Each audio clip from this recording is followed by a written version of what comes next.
কখনো কি দেখেছেন কোনো একটি সভ্য সমাজে ক্লাস 2 এর বাচ্চাও ধর্ষণ হয়? কখনো কি শুনেছেন কোনো সভ্য সমাজে, কোনো সভ্য রাষ্ট্রতে, যেখানে মানুষ নামের প্রাণীরা বসবাস করে, সেখানে 7 বছরের মাসুম বাচ্চারাও নির্যাতিত হয়, ধর্ষিত হয় এবং সেই ধর্ষক এখন পর্যন্ত বুক চিটিয়ে ঘুরে বেড়ায়? হয়তোবা দেখেন নাই।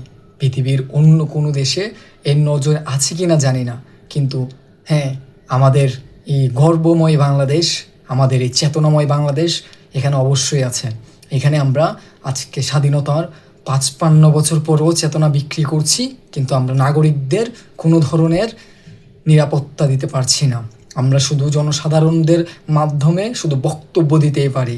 আমরা শুধুমাত্র ভোটকে কেন্দ্র করে, ক্ষমতাকে কেন্দ্র করে ক্ষমতা পাওয়ার জন্য রদল বদল করি, অথবা জনগণকে বিভ্রান্ত করে শুধু ক্ষমতায় যেতে পারি। আমরা শুধু সংবিধান নামক দোহাই দিয়ে জনগণকে আটকিয়ে রাখি, শুধু জনগণকে বোঝাপড়া দিই, তাদেরকে ধোঁকা দিই, তাদের চোখে বালি দিয়ে আমরা প্রতিবার ক্ষমতায় যাই। হ্যাঁ, এই রাষ্ট্রটি হচ্ছে বাংলাদেশ। বাংলাদেশে নাগরিকদের যে অধিকার অধিকার অধিকার বলতে কোনো কিছু নাই এই দেশে। এই রাষ্ট্রে শুধুমাত্র নাটকময় ছাড়া আর কিছুই নেই। শুধু আজকে রামিসার ঘটনাটি আপনারা ফেসবুকে দেখতে পারছেন, কারণ সেটি ভাইরাল হয়েছে, সেটি নিউজ হয়েছে। এরকম বাংলাদেশে প্রতিনিয়ত আর কি পরিমাণ পশুরা আছে, কি পরিমাণ পশুরা এখন পর্যন্ত এই বাংলাদেশে মাটিতে বুক চাপিয়ে ঘুরে বেড়াচ্ছে, তার হিসাবের বাইরে রয়েছে। আজ আপনি দেখেন, এই ঘটনা এত কিছু হওয়ার পরও ধর্ষক ধরেছে এবং সে নিজের জবানবন্দি দিয়েছে, সে স্বীকার করেছে, কিন্তু এখন পর্যন্ত তার বিষয়ে কি কিছু নেওয়া হয়েছে? আপনি কি ভাবছেন এত সহজে নেওয়া হবে? হয়তোবা তাকে কোনো একটু আপনি দেখেন, একটি রাষ্ট্রের কি পরিমাণ অধপতন হলে, একটি সমাজের সভ্যতার কি পরিমাণ নিম্ন লেভেলে গেলে যে আমাদের রামিসার যে বাবা রয়েছে, তিনি বিচার চাইতে হলো, আপনার বিচার চাচ্ছে না। একটু মাথায় বুঝেন, একটু নর্মাল সেন্স খাটান যে আপনার রাষ্ট্রে, আপনার দেশের জনগণ কি পরিমাণ অশান্তিতে ভুগছে, কি পরিমাণ নিজের যেই অধিকার বলেন, যে সংবিধানের অধিকার অন্তর্ভুক্ত রয়েছে একজন নাগরিকের, সেই অধিকার সহ এই রাষ্ট্রের নাগরিকগণ পাচ্ছে না। সেটি কোন সমাজে রয়েছে?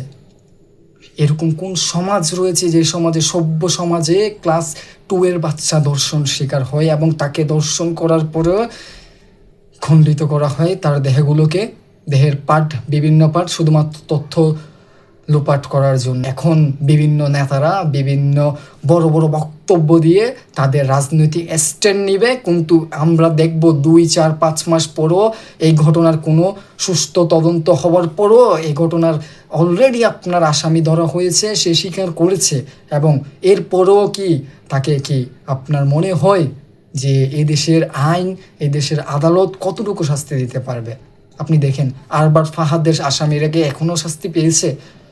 এছাড়াও এখন পর্যন্ত এই দেশে প্রতিনিয়ত কত ঘটনা ঘটে যাচ্ছে।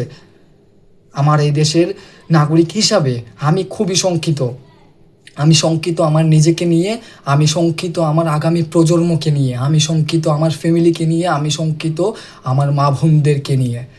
আমি একটুকু নিরাপদ বোধ করি না এই সভ্য সমাজের নামক এই দেশটিতে, যেখানে শুধুমাত্র কথার মাধ্যমে বলি ফুটানো হয়, কাজের কিছুই দেখছি না।